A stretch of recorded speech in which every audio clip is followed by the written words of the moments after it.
Saya Hasan Basri, Wakil Bupati Pidijaya. Saya memohon maaf atas kesilapan kepada Ananda Reza. Saudaraku, Wakil Bupati Pidijaya Hasan Basri kini menjadi perbincangan hangat di media sosial setelah dirinya sempat memukul kepala satuan SPPG di wilayah Kecamatan Trenggading.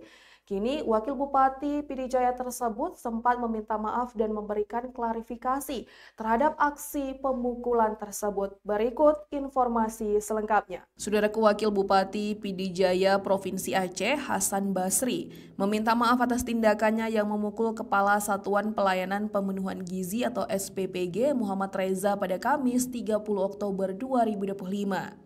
Peristiwa itu terjadi ketika Hasan meninjau dapur makan bergizi gratis di Desa Sago, Kecamatan Trenggading, Kabupaten Pidijaya. Permohonan maaf disampaikan Hasan melalui video berdurasi 45 detik yang beredar di media sosial.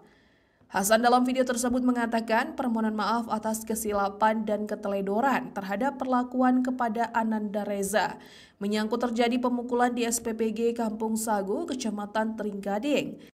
Dalam hal ini, saya selaku pribadi memohon maaf sangat untuk diperbanyak maaf kepada keluarga dan SPPG yang ada di Kecamatan Trenggading. Sebelumnya, Badan Gizi Nasional atau BGN melaporkan tindakan kekerasan yang dilakukan oleh Hasan Basri ke Polres Pidijaya.